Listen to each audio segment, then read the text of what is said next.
Hello there. If you clicked on this video, you need a little help casting the fly rod. And I'm going to give you some pointers today that's going to help you out. And I promise you, I was in the same exact boat as you are right now.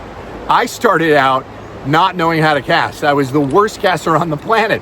But eventually, with practice and with time on the water, you start to figure it out. But I also want to emphasize something that's super, super important. You don't have to cast like a pro to fly fish. That's one of the biggest misconceptions when it comes to fly fishing is one, that it's hard.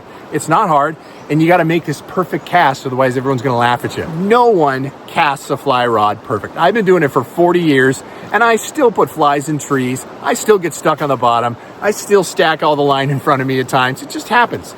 So as long as you can get the fly rod out there, 10, 20, 30 feet, that's all you need to do. So I'm going to give you some pointers of what helped me later on. I'll try to fast forward the learning curve for you. One of the first things that I see new fly casters do is they take their fly, right? And then they start casting, right? One arm, right? They don't really know what to do the other arm. That doesn't always work. You want to be able to generate a little bit of line speed. And how you do that, and this tip has helped so many people. I've had a lot of people comment saying, I never thought of that. Get a full length of fly line out from the tip of your fly rod. That is your starting point. And then you have your 7 to 9 foot tapered leader. This is where you start, right? You can't generate line speed. I've got a bug on my nose. You can't generate line speed if you don't have fly line out to start. Now, once you have the full length of fly line out from the tip of the rod, I want you to peel off, and it's okay just to sit at your feet. Peel off 4 or 5 pulls of line that are just sitting at your feet, just in case you happen to get a really nice cast and you have that extra line sitting there that will flow out with the cast. Now, the next thing I want to emphasize is being patient. It's so important to be patient. When I first started, I was just like whipping it right as fast as I can. I thought speed is what I need to do. That is not what you need to do, and I'm gonna show you why. It's about cadence, right? You want the fly rod to do most of the work, right? And if you're patient and let that fly line extend all the way back out behind you before bringing it forward, you can cast that fly line pretty far with very little effort, right? So just be patient, right? So if you notice how patient I am, right? Wait a second and then bring it forward. And wait a second and then bring it forward. And it's okay to watch the fly line as it goes back behind you, just to make sure it extended all the way out. One of the biggest challenges early on is coming forward too quickly. You end up throwing slack into the line when you do that. The rod is not loading up, and what gets the fly line out there is this fly rod flexing, and then when it releases, that power, that transfer of energy goes from in the fly rod to the fly line.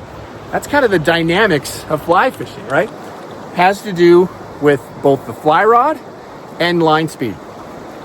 Fly line makes a big difference too. If you bought one of the starting setups, likely that setup probably has a decent line that'll probably last you 1 or 2 seasons. But when you start really getting good or better at fly fishing, upgrade the fly line. I use Cortland line. They're just a better fly line manufactured right here in the USA. And it does make a difference when casting a better fly line. All right, so we talked about being patient, right? I'm gonna be able to cast this thing. Watch how far I can cast this with very little effort. You ready? I mean, that was probably, a 30, whoa, that was a big fish. That was about a 30-foot cast, and with very little effort because I was being patient.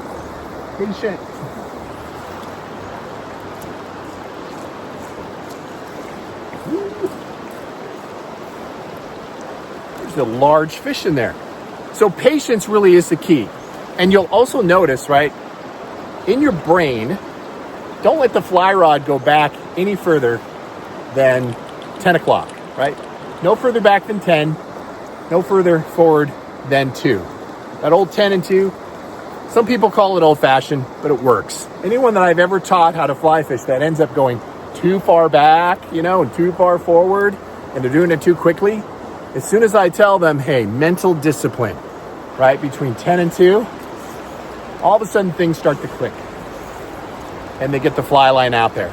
So in your brain, think, I'm not going to go back any further than 1 o'clock, right? And you'll end up going back to right about 2 o'clock. Now, as you improve, right, and get more and more distance, that arc will extend to about 9 to 3.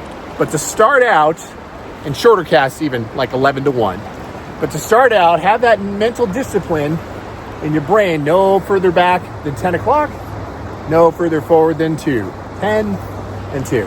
And it's backwards from you looking at me, so hopefully I'm getting that right as far as the perspective of you watching this video. All right, so the next thing, what is your non-casting hand doing? Your non-casting hand is managing your fly line. You want to try to prevent slack from anywhere in the fly rod, right? We got a whole bunch of slack down here, but we don't want any slack from basically where you're holding the fly line to the fly. So you're always managing your line. Notice when I cast, I'm not letting go. I'm letting my fingers loose to let the line travel through. See that? I'm letting the line travel through my fingers when I'm casting, but I'm holding on to the line right when I'm trying to load the rod. So I'm holding tight, and now I'm letting a little loose, tight, little loose, tight, little loose, and then it's all the way out. So your other hand is managing your fly line. That's super important to always be in contact with the fly line. You also notice when I'm fishing, I use my index finger right here, because often when you're fishing, you let go for a moment. As soon as you let go and a fish grabs it, if there's nothing holding onto the line, then you're going to lose that fish. So I'm always in contact with the fly line. All right, so I want to give you another tip. When you false cast a lot, right, the only reasons to false cast, and this is false casting right here, where you're just kind of waving the rod and the line's going back and forth above you, that's false casting. You don't need to false cast very much, right? 1 to 3 times is really all you need to false cast. You're usually gauging accuracy and sometimes distance. That is the only reason why. Unless you're drying your dry fly off, right? After you just caught a fish, you want to dry it off. You can do that, false cast there. But false cast as little as possible. You're going to find that even though you're false casting and you're getting right about where you want it to be, but you keep false casting because you think you need to, don't do that. Just false cast a couple of times and then let the line go.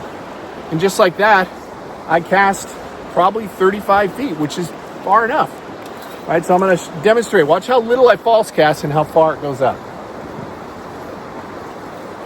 2. So you can see very little false casting. A lot of times when you're just starting out, what I would do is I would do a water load. Like I'd let the fly hit the water, bring it up, and go again. Bring it up, and go again. Now, if you're fishing like a really clear and spooky fishery, meaning the fish are pretty spooky, doing the water loading, you might scare some fish away.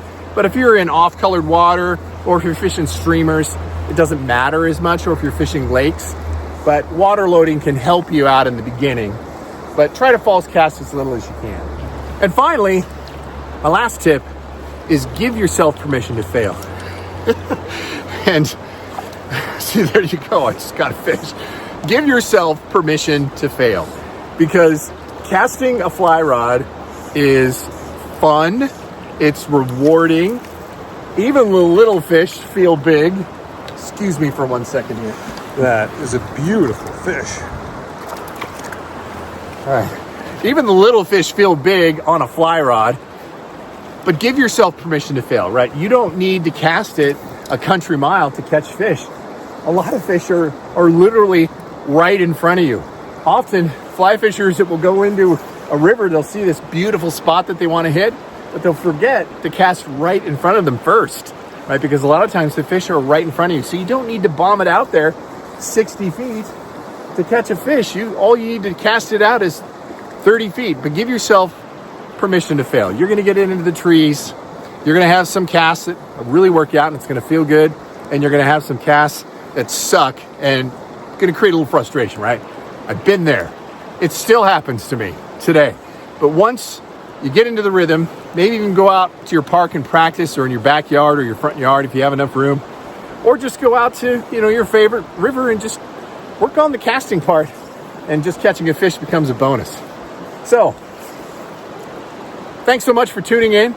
And if you need a little help with your fly selection, check out this video right here. Those are some of my top trout patterns if you're fly fishing for trout.